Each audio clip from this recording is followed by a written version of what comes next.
ابو رحمن اتفضل. السلام عليكم. عليكم السلام ورحمه عليكم الله السلام وبركاته. اتفضل. كنت بحييك يا استاذ وائل وبحيي الناس اللي موجودين معاك، بس وكنت عايز اقول لحضرتك حاجه. يا ريت لما نستضيف حد يطلع على الهوا نستضيف حد يدي للناس معلومه، مش نستضيف حد وهو يكون حد مش على القدر ان هو يطلع لابس ايا كان اللي هو لابسه ايه. يعني انا بحترم جدا الاستاذ اللي موجود على شمالك ده بالبدله بتاعته، شكله لسه جاي من الجيم دلوقتي. والمفروض ان هو دكتور وحد مش عارف بقى اذا كان خريج ازهر ولا مش خريج ازهر، بس انا عايز اجي للشخص اللي على يمينك وعايز اساله سؤال واحد. هل شرب الخمر حلال ولا حرام؟ ويا ريت يرد عليا. السؤال يسيب بس التليفون وهو بيكلمني مع حضرتك قول. بقول لك شرب الخمر حلال ولا حرام؟ ده محتاجه سؤال. لا، ما انا بسالك انت، بس انت تجاوبني عشان والله يرضى عنك، بس ما تاخدنيش بالصوت عشان انا عارف ان انت ايه هتقعد تلغوش. سيبك من شغل المصاطب ده. اتصل على دار الافتاء او لجنه الفتوى بالازهر الصبح يدوك فتوى محتومه. عشان انت راجل ازهري وقاعد قدامي بعمه وجلابيه وكده، اصلك بتسال في ثوابت، انت بتسال في محرمات يا استاذي. طيب بعد اذن حضرتك بقى يا استاذ وائل، يا ريت تخلي الاستاذ اللي قدامك ما يتكلمش تاني، وانا عايز اتكلم دقيقه واحده بس. اتفضل اتفضل.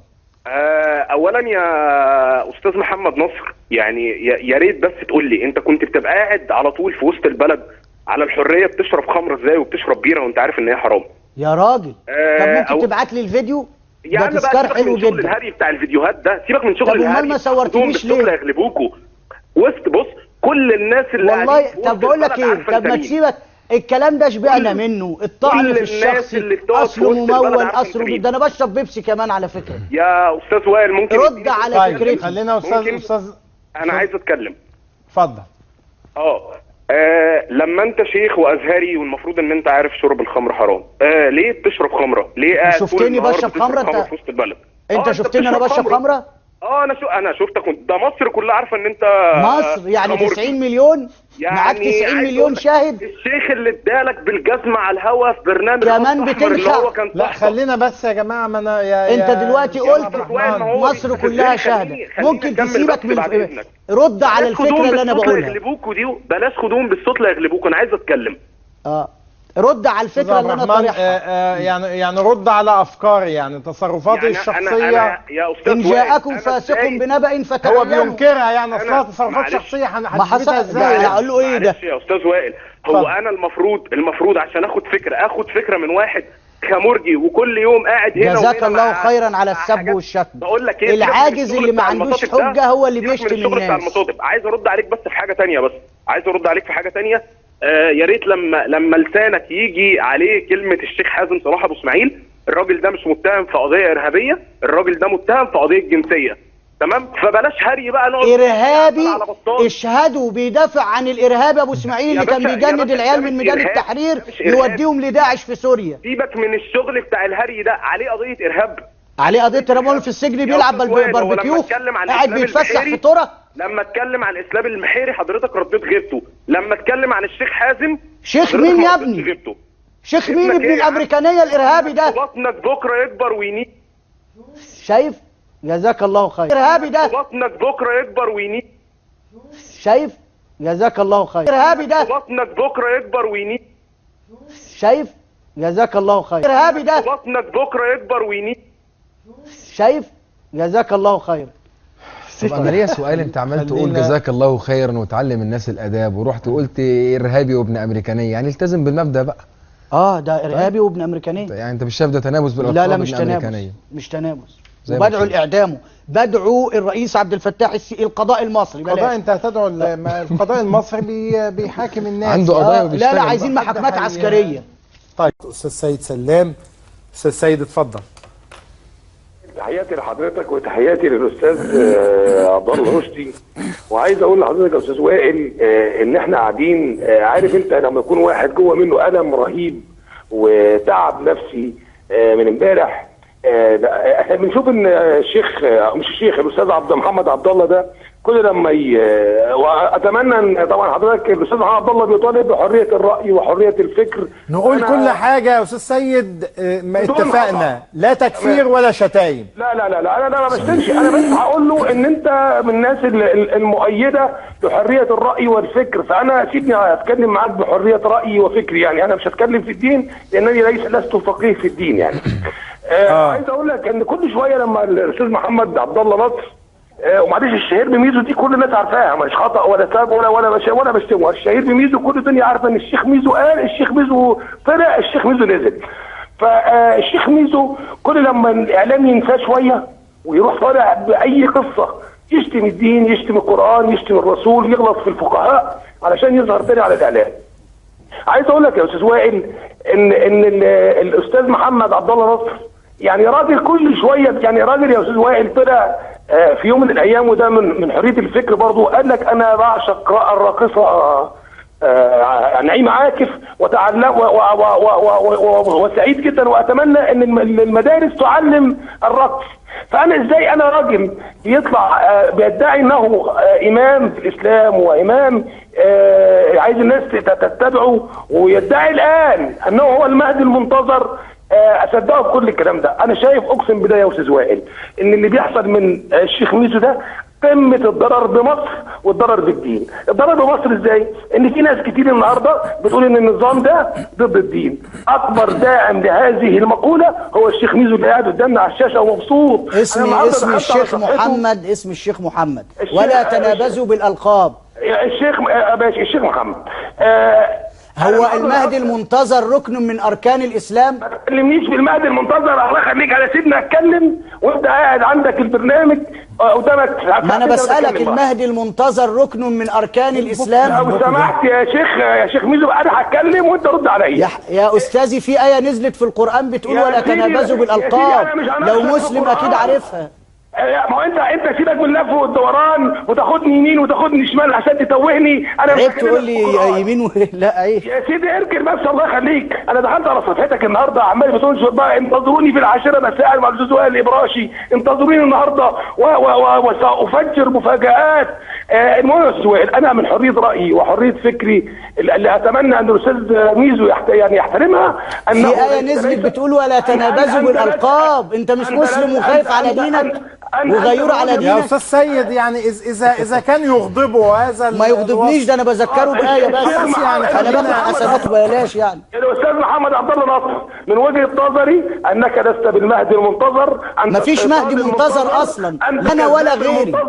انت المجرم المنتظر، انت المدمر المنتظر، مدمر لمصر ومدمر للاسلام ومدمر لعقول الشباب. ماذا فعلت انت للاسلام؟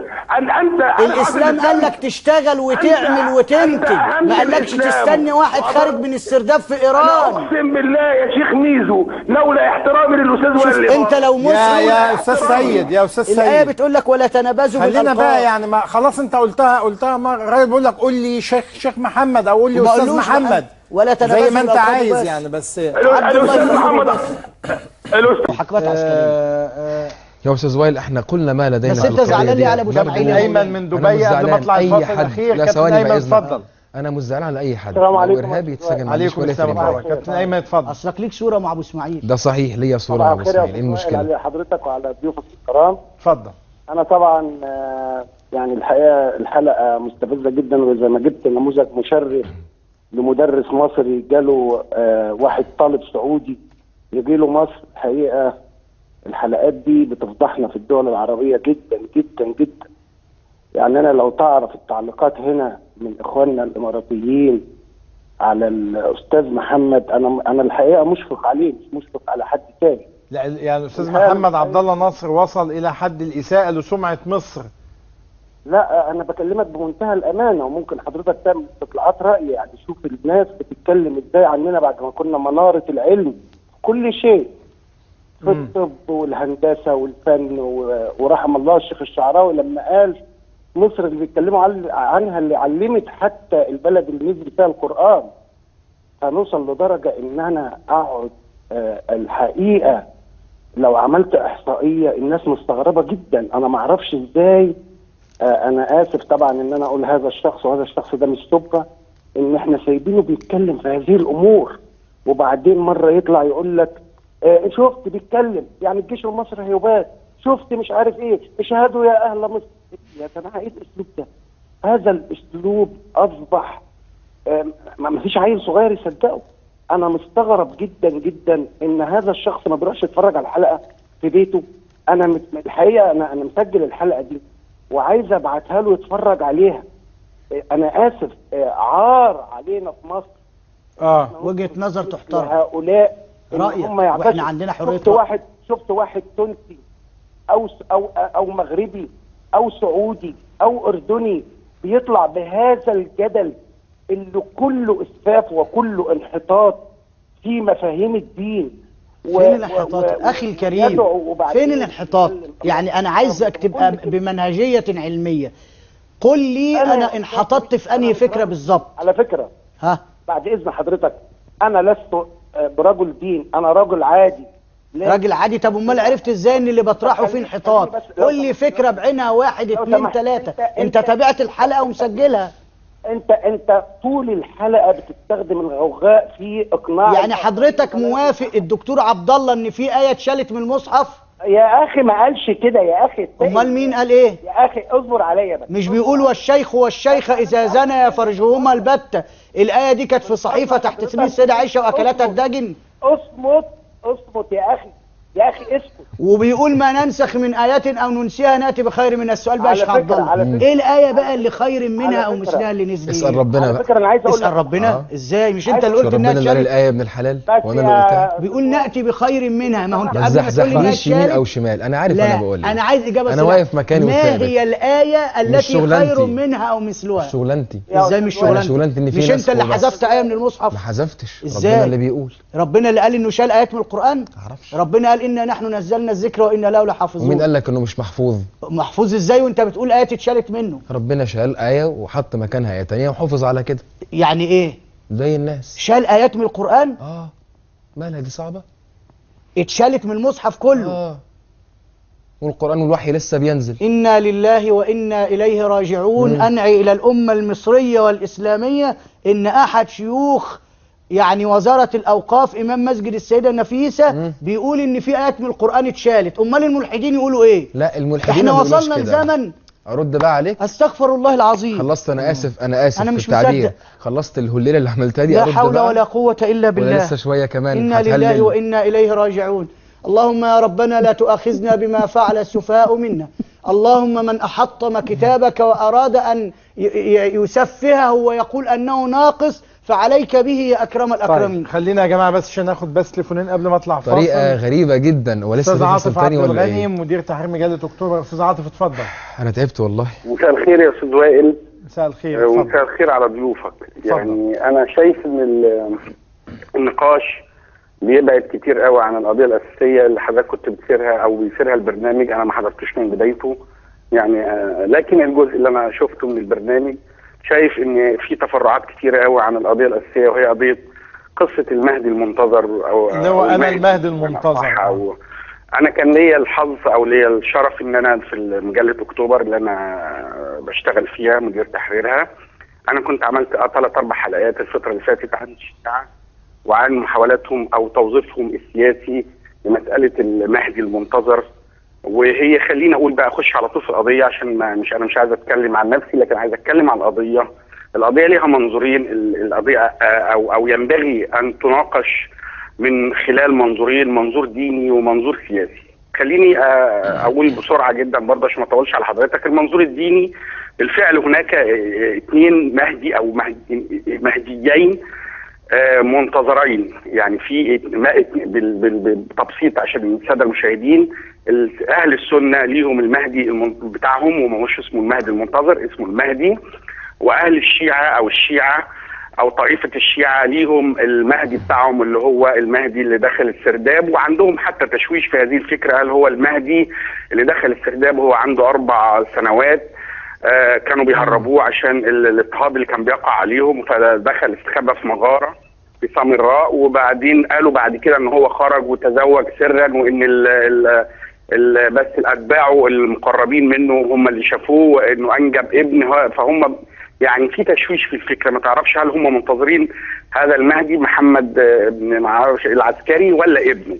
دي قضيه الشيعه بيشتغلوا عليها وبالذات بعد الربيع العربي، وفي وفود ايرانيه جات هنا في مصر وحاولت، وناس عملوا لها مجالس وعملوا لها ملاطم وعملوا لها الادبيات بتاعتهم بتاع الشيعه، وكانوا بيستطلعوا هل الوقت مناسب لاعلان المهدي او غيره. يعني في شغل في القضيه دي. الامام اخر الزمان او المهدي عند السنه هو اقرب للعبد الصالح المجدد في الدين، غير معصوم في الامام بتاع الشيعه او المنتظر في الشيعه. وصفه المنتظر دي بس خاصه بالمهدي بتاع الشيعه. بيقولوا ان هو معصوم، هو مكانته اكتر من مكانه النبي عليه الصلاه والسلام او الانبياء.